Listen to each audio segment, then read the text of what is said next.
Airbnb is in big trouble. Marriott just purchased a property portfolio called Postcard Homes to compete in short-term rentals. They also launched a product called Marriott Homes and Villas to compete directly with Airbnb as a platform. Not only that, but Hilton launched an anti-Airbnb campaign mocking them for their inability to provide consistency and for chores. And so far, with great success, even tapping in Paris Hilton herself, having a video on TikTok, one video do over 35 million views. Hotels aren't just competing with Airbnb, they're trying to destroy Airbnb by becoming Airbnb themselves. The walls are closing in, but the question remains, is it too late for Airbnb to fight back? Let's catch you up and find out. And I will politely pause to peddle a proposal. Please like this video. Thanks, Airbnb family. Now, in the news, Marriott launched their own short-term rental platform called Marriott Homes and Villas. What we know so far is that they're targeting luxury homes that have high ratings, few issues, and can host groups of people. This is a strategic decision to not directly compete with their hotel inventory, where groups of 1 or 2 or 4 will tend to travel and book hotel rooms. But they're targeting homes in areas that they can't have hotels, and they're targeting group sizes that don't compete with hotel rooms. As an extension of this, they just bought a short-term rental portfolio called Postcard Cabins. It is a collection of experiential listings that now also gives Marriott the chance to play house, running their own listings through its entirety. Using all of their scale and expertise and integrations, they're going to try their hand at managing cabins, not just hotel rooms, through and through, front to back. And not just Marriott, Accor Hotels did the same thing, purchasing One Fine Stay. Again, the concept is to play house in the short-term rental market and retrofit everything they know about running hotels into running individual unit, single-family home, vacation rentals. And this is where it gets petty. Hilton launched an anti-Airbnb ad campaign in 2022, still running strong, by the way. It matters where you stay. The goal was to attack Airbnb where they're weak. Where is that hosts have their own rules and are otherwise a grab bag. There's no consistency. Some hosts are good and lenient, some are overly strict, some are unreliable. The place isn't always clean, the place isn't always secure, is the Hilton claim. They even tapped in Paris Hilton herself. She did a TikTok video that was 10 minutes long and has over 35 million views on one video. Goes to say the campaign's going well. Their TikTok account grew over 35% from that one video alone. Good for Hilton. But like we said here, it's more than just an ad campaign. What's really happened is that hotels have realized that Airbnb is more than just a fad. They created something that has redefined the way that people think about travel. Travelers want unique properties and unique experiences, not cookie-cutter hotel rooms. By the time hotels positioned themselves to fight back against Airbnb, the damage was already done. By 2022, Airbnb had grown to over $63 billion in annual revenue, and vacation rentals overall sit at roughly 40% of all accommodation revenue generated. Hotels want that 40% back. But herein lies the problem. Airbnb has position. This means that the Hiltons and the Marriott have to fight uphill against Airbnb to claw back that market share. Much like Tesla and Waymo are fighting against Uber, the person with position in the rideshare market, to claw away that market share and put some of that market share in the hands of autonomous driving. But these late-to-market competitors can't just say, hey, check me out, and win the market share. They have to win the customers by providing a significant increase in quality of product. In the tech space, we call this an order of magnitude improvement. So what can hotels offer to pull this off? Well, first off, Marriott will let you book on Marriott Homes and Villas with your Bonvoy points. That's a start. But then again, maybe hotels already have that order of magnitude improvement built right in that they need to fight against Airbnb without really changing a single thing. And this would come by having control over not only the product, but the processes behind the product as well. And this is exactly why we're seeing Accor Hotels and Marriott buy short-term rental portfolios, to try to take their processes and drive them into short-term rental products and front to back deliver the short-term rental stay with the expectation of a hotel quality experience. The consistency, the cleanliness, the responsiveness, the unbiased treatment that a hotel will give you instead of the grab bag and mixed experience that you get where one host is nice and the other is not. And whether it's Marriott buying properties or Hilton not buying them, let's go back to Hilton's ad campaign. You can see it across the board. They are attacking the lack of systems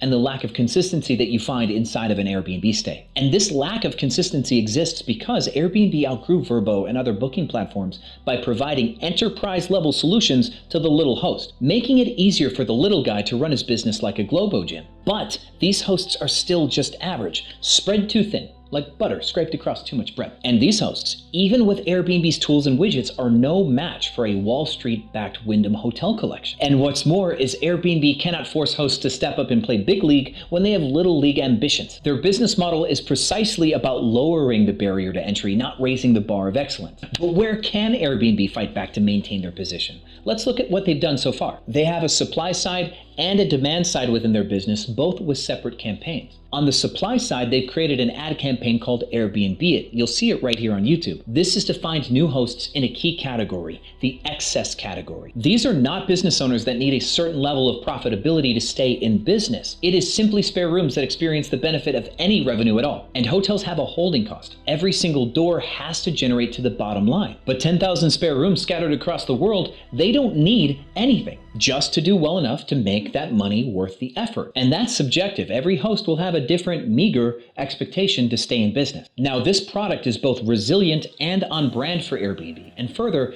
it's protected from hotels. They are likely never to get into a space where they moderate hosts and guests with a private room inventory. And this is Airbnb's primary initiative. But second, they've added market managers to support hosts like myself, not only to help us grow in our markets, but to build a closer relationship with us to maintain a sense of loyalty and to farm for innovations that they get from the free information they get from us, like the 4 years I spent telling them to add a king bed button to their search filters. Better late than never. And moving to the demand side, they've added some key widgets like shared wish lists. This allows collaboration where one person can start a wish list, add a few houses or rooms that they like, somebody else can add more in, people can collectively upvote or downvote them like it's a Reddit thread, and come to a final conclusion on where a group might want to stay. They've added categories, which cover a lot of functionality, whether it's searching for a tent or you want to dream that you could stay in a castle one day. If you want to know that there's going to be a piano or a world-class kitchen, these categories help cut away the listings that you don't want to see. So you focus only on high-rises with excellent views or places with a big kitchen. Further, they have added a split payment technology to groups, maybe stolen from Splitwise, where everybody comes together and collectively shares the expense of one big fancy Airbnb property. And then, catering to the special needs of each individual, they've retooled their algorithm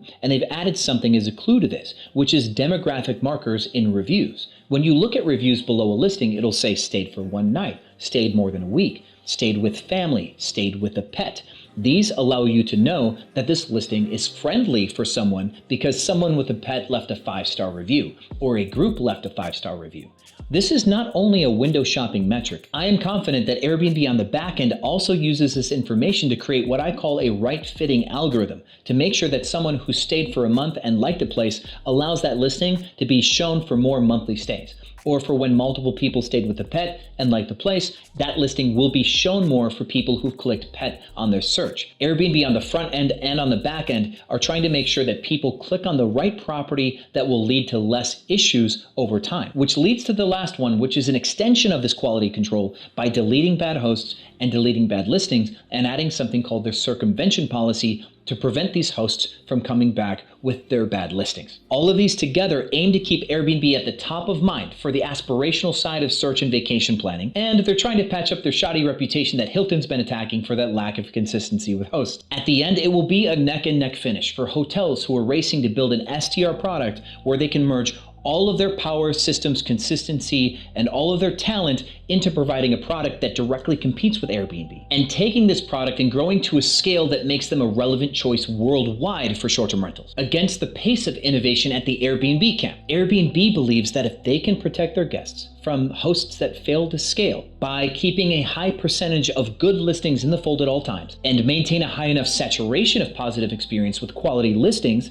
versus the bad ones that they race to delete, then within time they could repair their damaged reputation. And this would at bare minimum keep them a contender against hotels. Now, there could be missing pieces to this story, so if you have any other insights that you think are valuable, please leave them in the comments. I think we would all love to know what you have to say. I'm going to add a video in the corner here for any hosts that want to compete in 2025 with my 10 best tips to stay competitive next year. And also, if you found this video interesting or valuable, please, I just humbly ask for one like down below. Thank you so much for watching this video all the way to the end, and as always, I will see you on the other side.